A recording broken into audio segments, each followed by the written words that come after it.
Es una leyenda en el mundo ITSM, más de 20 años relacionado con el mundo ITSM, uno de los autores de los libros de ITIL 4 y los últimos 6, trabajando como ITIL Senior Architect y como experto de People First. Thanks so much, Roman, to be here and to share with us your presentation about IA and ITSM. The stage is yours. Thank you very much.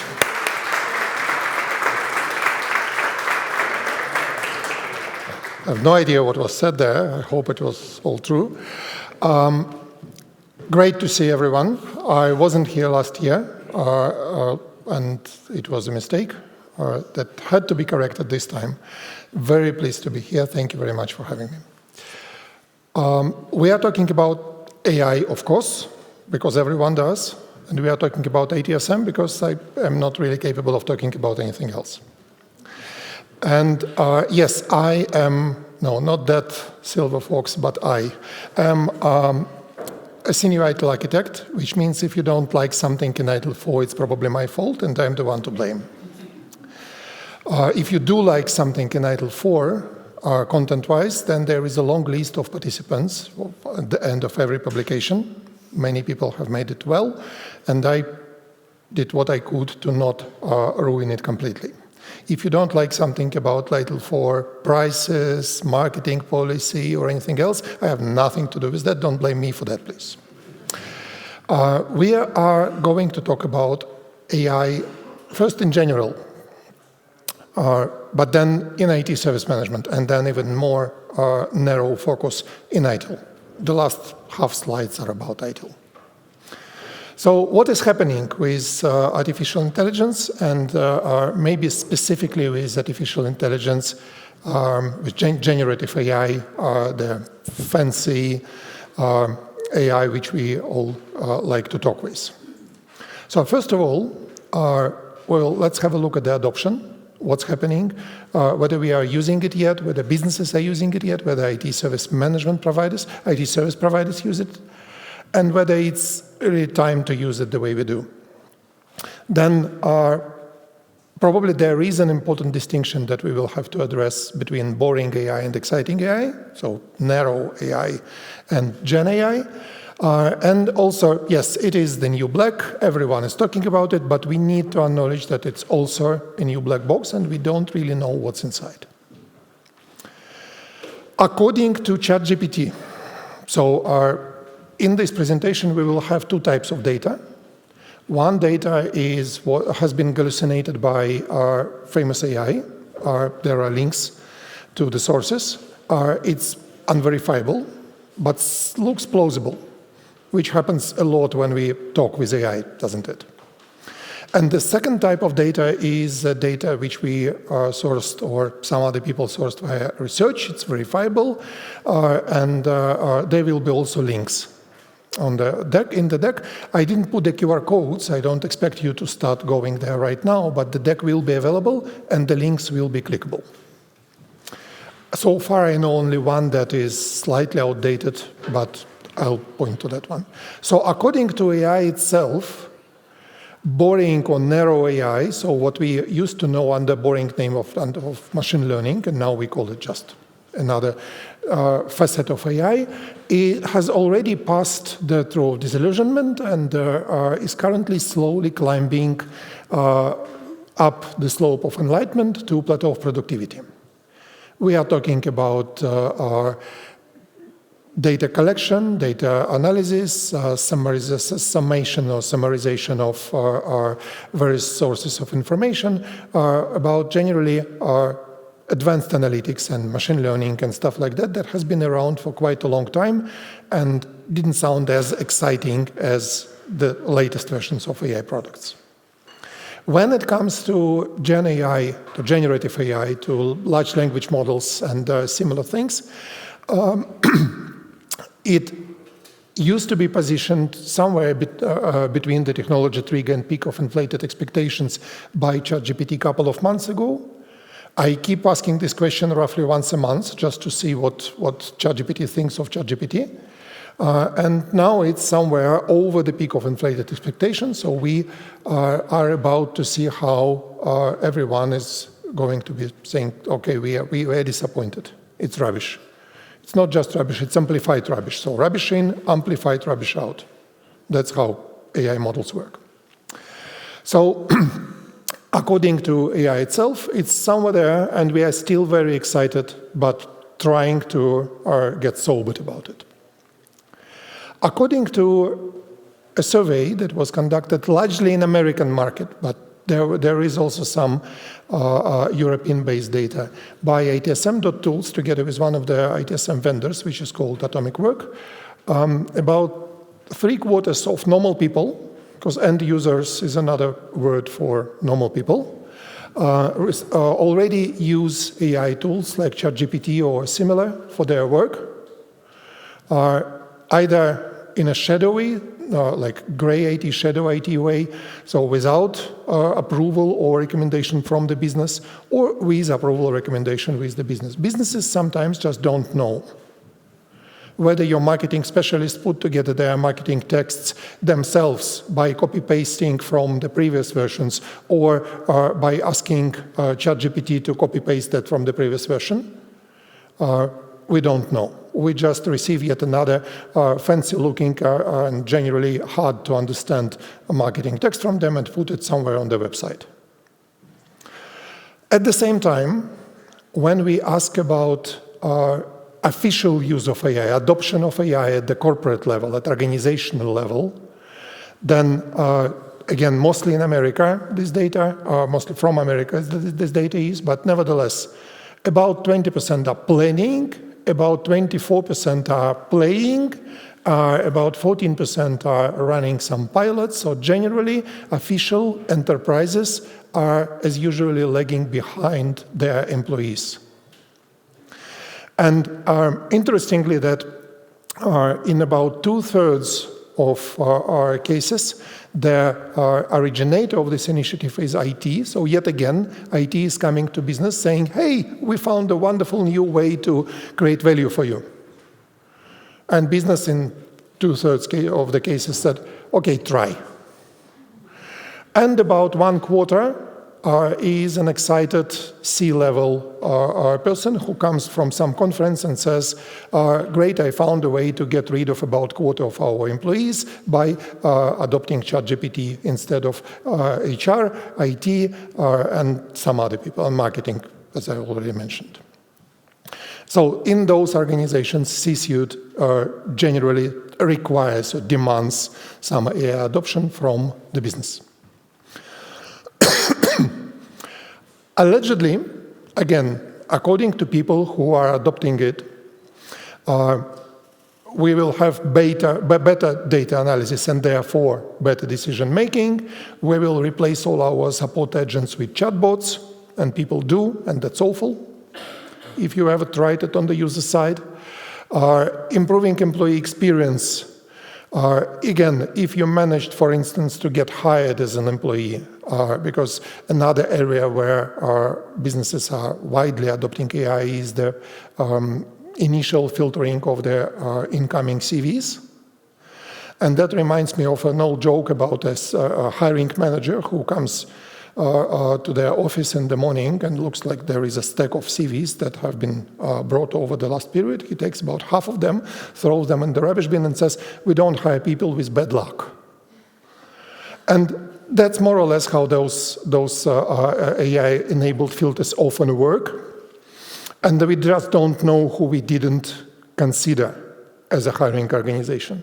And if you have like thousands of people queuing into your business, maybe it works. But if you are looking for individuals with some rare capabilities and with some unique skills, then probably that's not the best way. Workflow automation and optimization is something that we also try to do it in both ITSM and outside of ITSM. However, at the same time, we are universally concerned with data security, especially customer data security, but generally with what is happening with the data that we put in that processor Additional costs are inaccuracy or inconsistency which are difficult to detect unless they are visible like the fingers of that lady on the screen, because it's a famous or unsolvable task for most image generations, like appropriate number of fingers. When it's just the fingers on a random picture, it's okay. If it's financial data or risk data, it's probably not. And as James Finister in his comment to that research said, bad AI-driven analytics can and will kill companies. So if you delegate decision-making completely to a machine, it's a gambling. Maybe it's a gambling with good chances, but don't expect it to be 100% wins. Among other things, adoption of any new technology, especially if this adoption is going to change the way you do your business, implies some organizational changes, implies some reputational risks, and implies some costs. So first of all, developing training maintenance of LLM is a very expensive thing, so we don't expect that every organization will have their own language model. We will be adopting some mega models and maybe trying to tailor them and to use them, learning them on teaching them on our own data and trying to use them in our own context.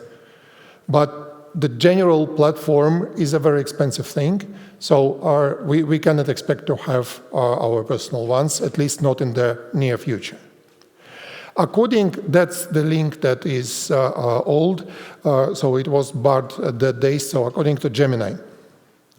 According to AI again, 10% of global electricity by 2025, and it's basically now, is going to be consumed by AI.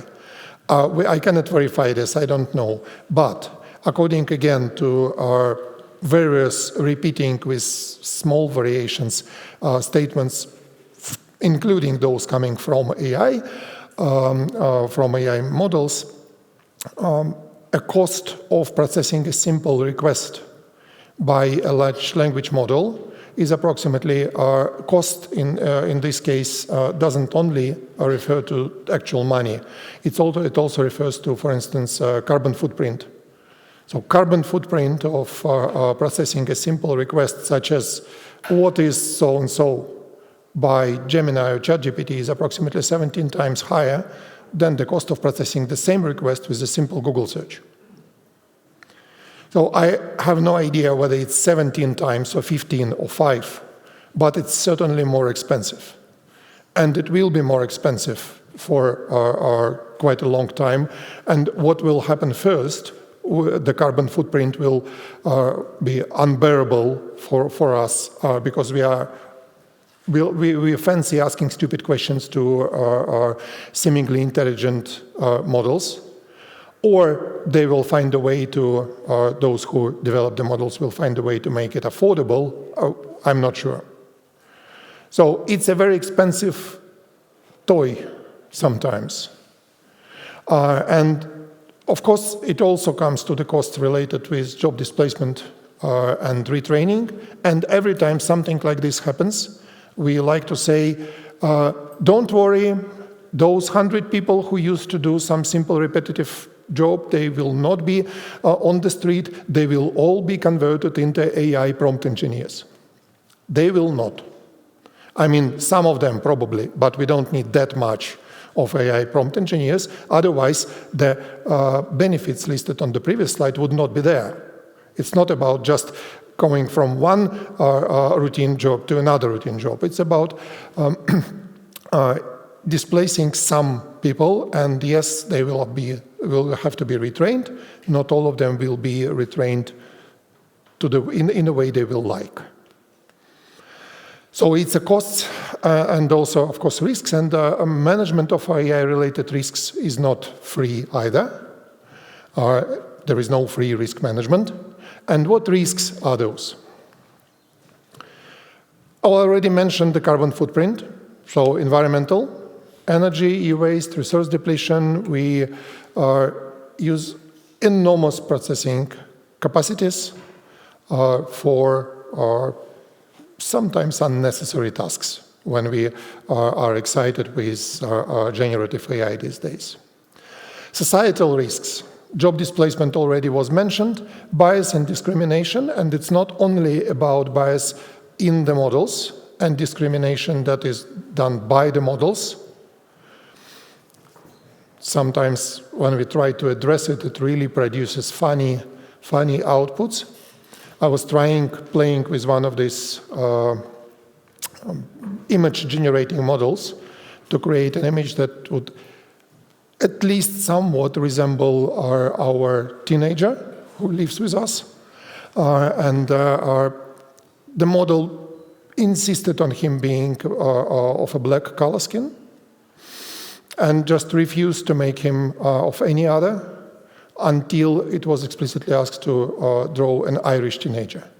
And from that moment, whatever changed in the model remained red hat, and no other options were available.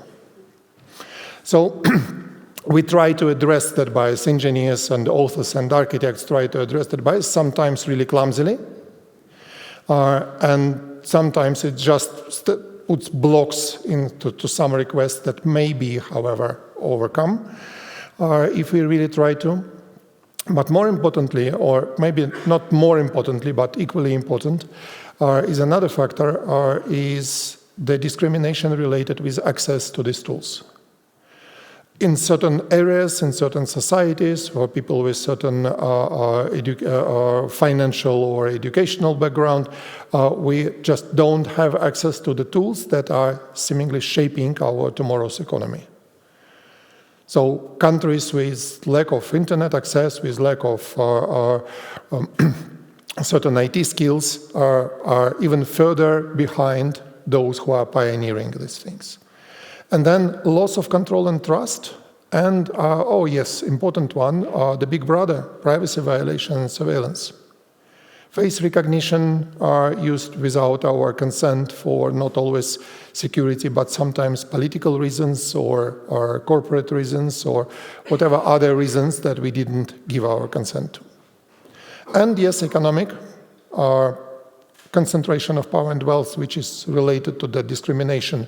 Societal bias, cybersecurity threats, and there is, as usually, the eternal fight between bad guys using AI to generate better scam letters, emails, or other, I don't know, messages, forms of messages, and not so bad guys who are trying to use AI to detect scam and address it properly.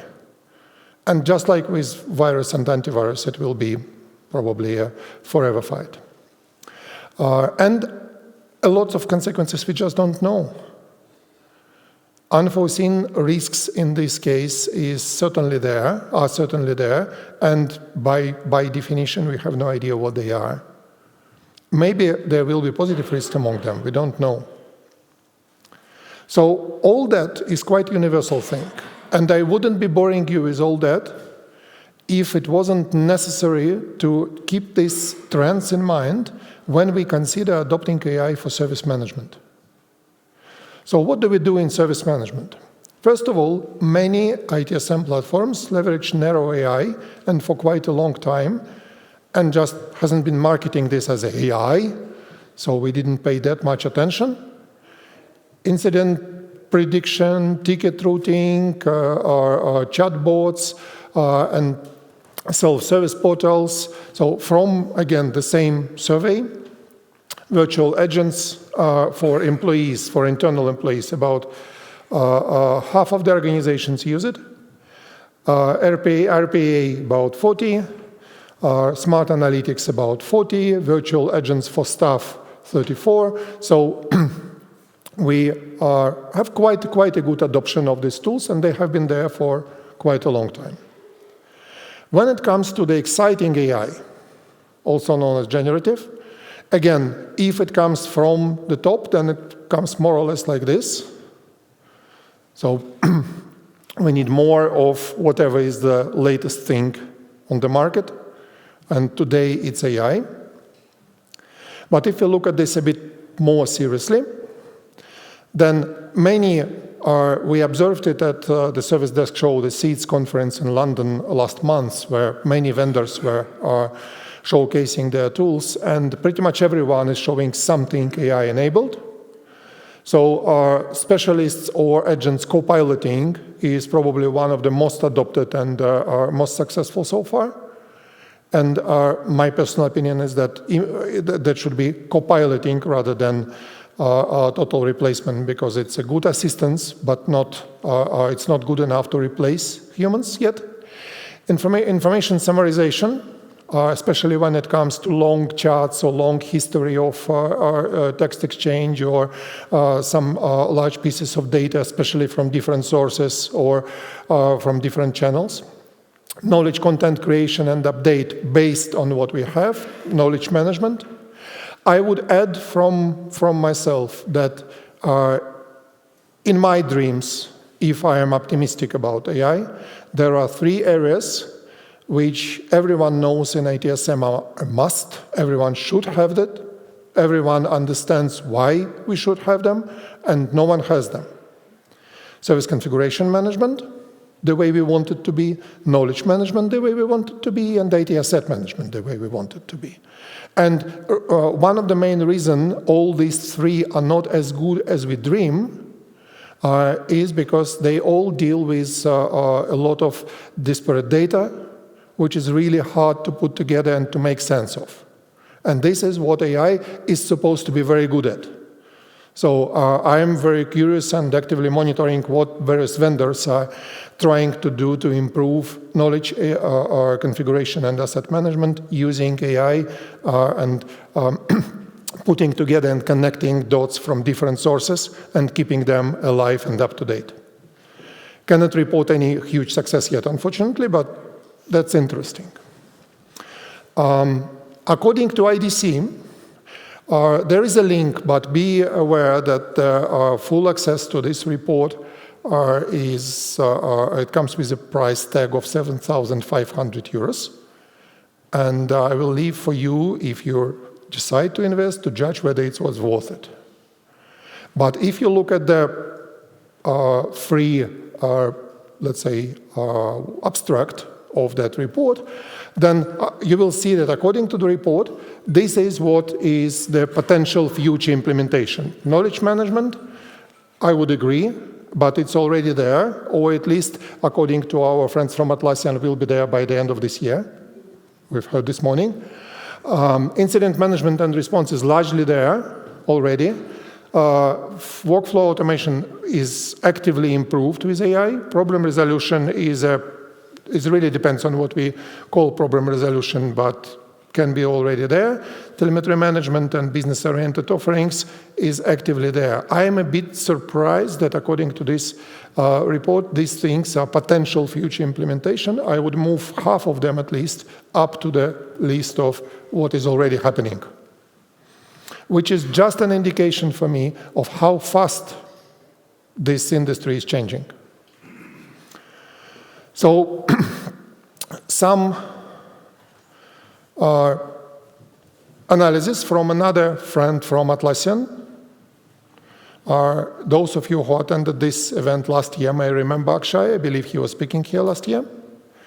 And he published a small article on the use of a potential use of AI in ITSM according to AA, which stands for Akshay Anand.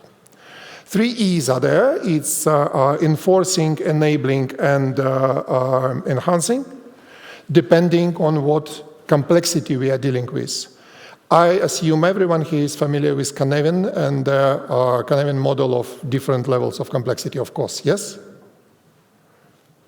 Who knows what I'm talking about right now? Less than a half. Okay.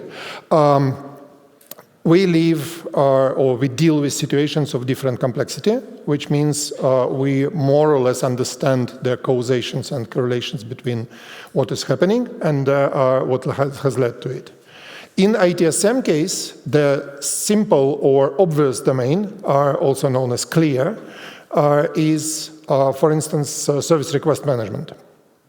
Situations where we can use a predefined procedure, predefined instruction, which will, with a high probability, lead to predefined expected results. In situations like this, AI enforces existing processes and policies just like any tool. And in this sense, I think it's not very specific. Even without AI, our ITSM tools force us to fill in the required fields and do not let us make the step before we have completed the previous one. In complicated domain, think of a very unusual incident where you cannot just assign it to one group and you need some swarming for different people to collectively decide to experiment and to make guesses of what is happening and testing those hypotheses. In this situation, AI enables work to get done faster and with greater consistency and accuracy because it helps to connect unknown dots or disparate dots and to suggest conclusions that are not obvious to a single group. Complex domain, think of a disaster, think of some sort of black swan. I don't know, I almost said another pandemic, no. But something with of a similar predictability and of similar impact. And we can use AI to suggest better solutions when we don't have time for experimenting, when we don't have time for analysis. We just need to work. In reality, it's a mix. And when Akshay published this, I asked him, okay, what's different from non-AI? Any tools will it probably applies to pretty much any automation tool. But we discussed it further, and he persuaded me that most automation tools, if it's a process or workflow or communication system, they are mostly here, and this is something that can be improved with application of AI. And if you are looking for, let's say, new opportunities for service management tools and service management system, then this part, the second two bullets may help. According to another wise man, Mark Smalley, and this is a final slide on AI in ITSM before we move to ITIL, generally when we use information technology in any organization, we try to benefit on one or more of these three ways. First, processing automation. Information, better processing of information. Second, supporting decision-making. And third, creating knowledge for future use. That's what we do with information technology. We take data, we make sense of it, and we enable our decisions and create knowledge for reuse. And if we think in this way, AI can significantly enhance all three benefits of IT for users. And in this sense, we as ITSM specialists, as ITSM professionals, can both benefit from AI and use AI to do better job for our consumers, for our customers and users. And we can use specialized models and tools, for instance, for knowledge management. We can use universal or tailored generative models for creating new content. We can use a lot of analytical tools that AI empowers. Many examples were already listed here. So when it comes to ITIL, because I started with the statement that I'm an ITIL architect, so obviously we are asked when to expect AI-enabled ITIL or ITIL about AI or something, how we put these two abbreviations together. For now, we don't. So we believe that if we treat ITIL as, let's say, a collection of good practice, we are not there yet for AI.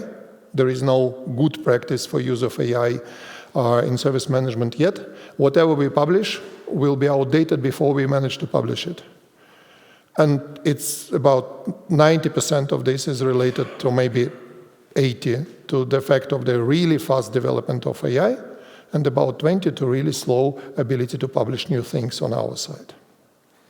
And we can fix that 20, but not the 80. So there is no good practice. Another reason, after all, ITIL is management body of knowledge. We rarely focus on specific technologies.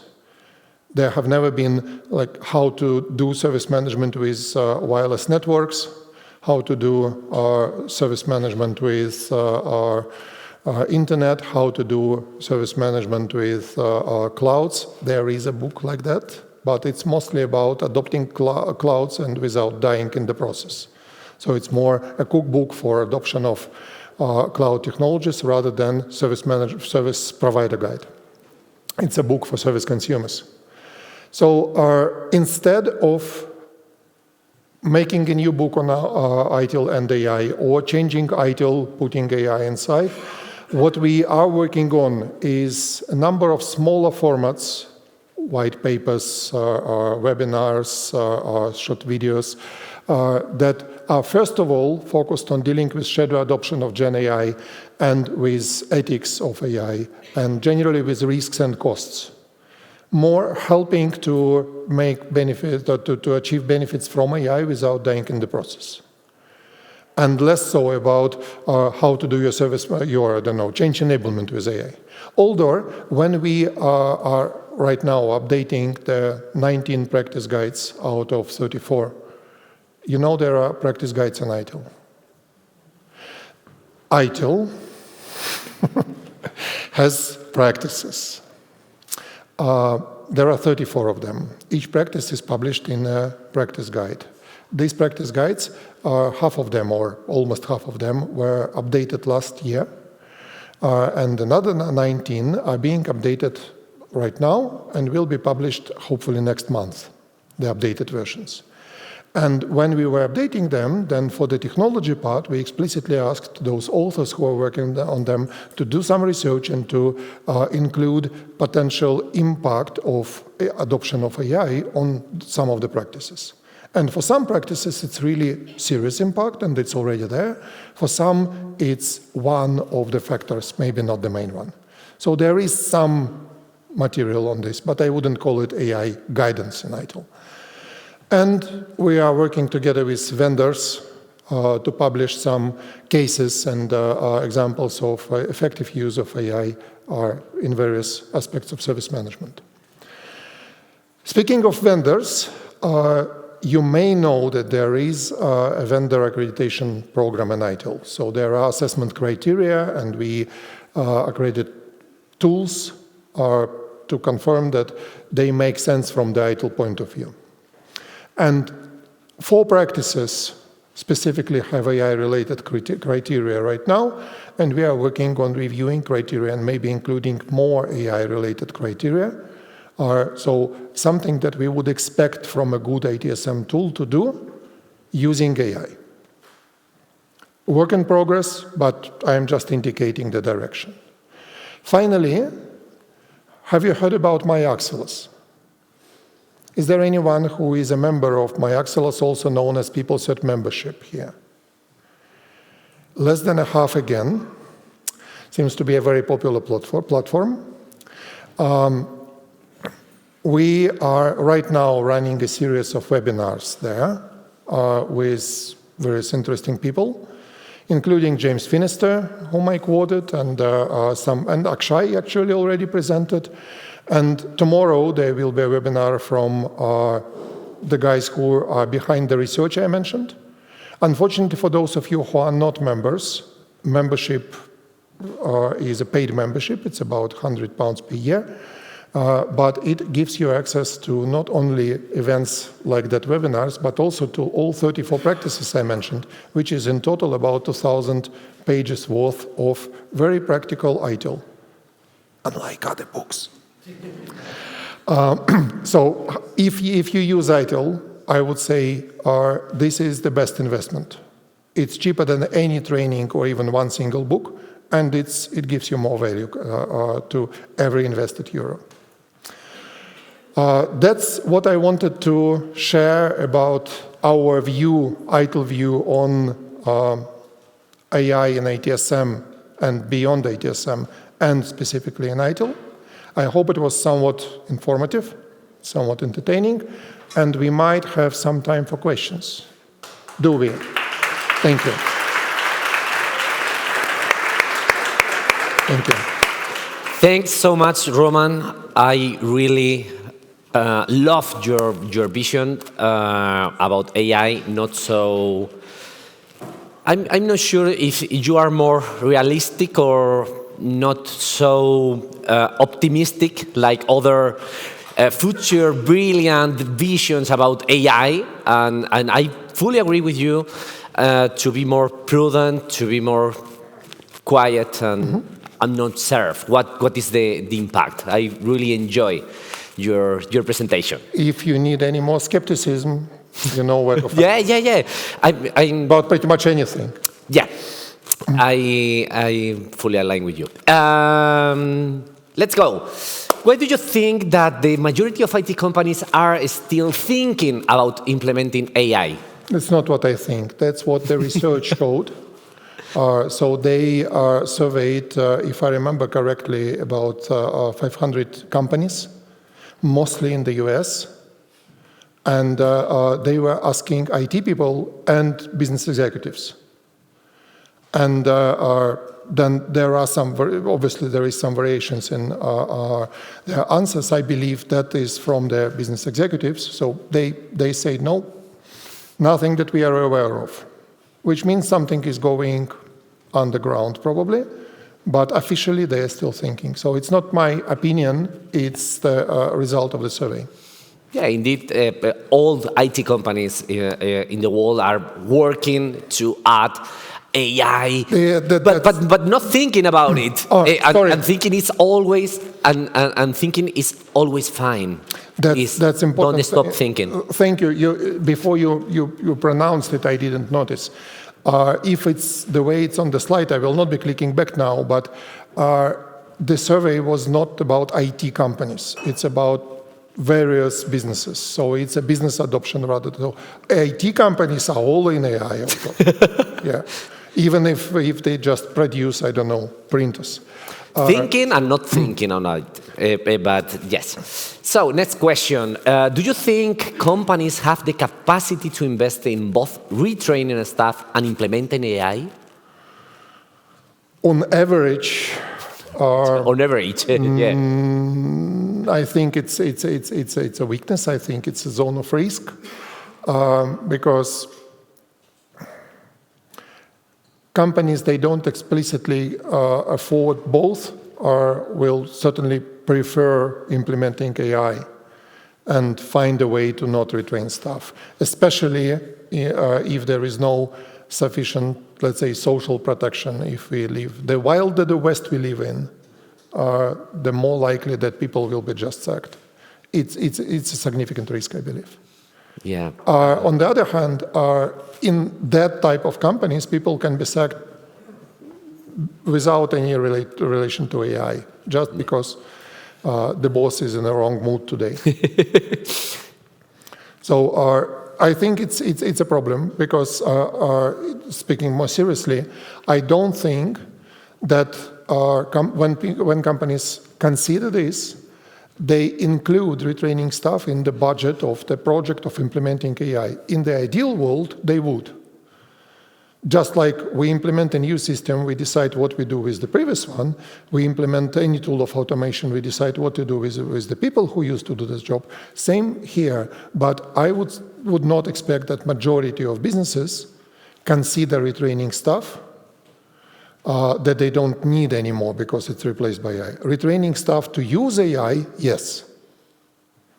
But retraining staff that we are likely to lose because of AI, less so. For sure. That's a problem. We spent the last 20 years talking about, in this point, in this question, we spent 20 years talking about process first, a business object first, and then tool. But 20 years later, everyone is investing in the tool, in the AI, in what generative AI tool we will use and how we can integrate it, but we are not thinking in the process and in the and less so even about people. Yeah, it's the same 20 years later. So we need more events and more talks from you. So next, societal and environmental environmental risk, it's too hard for me, of AI are not that common topics. Are they given adequate weight? Are we as concerned about it as we should? Well, it really depends on who are we. on average. No. They are not given enough weight. They are not given enough attention, and we rush to implement fancy tools before considering consequences. And there are many reasons for that. We are, to put it in the shortest possible way, we live in a broken economy, which has a lot of, and specifically in a broken industry in this sense, where tails often wag the dogs. And when we really try to focus on things rather than principles, rather than ideas and objectives, unfortunately. If you are interested in this, I mentioned James Finnister in one of the quotes. He recently retired from Tata Consulting Services and currently describes himself as AI ethicist. And he made his main focus the AI ethics. And if you contact him or just Google some talks and publications that he's made, you might find interesting things. Another source of hope is the AI regulation. European Union is very active in that area. Some other, let's say, regions or economies are trying to lag and adopt that. And it's not only about mitigating, for instance, privacy risks. It's also about seeing a bigger picture, thinking and working holistically, and trying to foresee consequences, about making AI trustworthy, and generally trying to kind of tame it. Rechain Prometheus, as James Finnister put in one of his recent presentations. So there is a hope.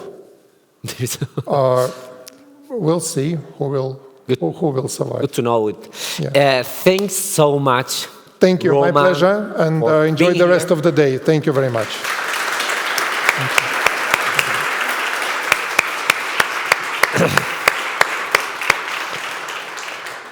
Lujos que se puede dar uno con el apoyo de PeopleCert. Ahora tenemos un break. Espérate, que iba a dar paso al siguiente. Claro, no me han puesto la presentación. Ahora tenemos un pequeño break. ¡Ey! Que doy para atrás. Aquí. Tenemos un pequeño break para el café y último slot. Último bloque, la parte más divertida. Nos vemos en 30 minutitos.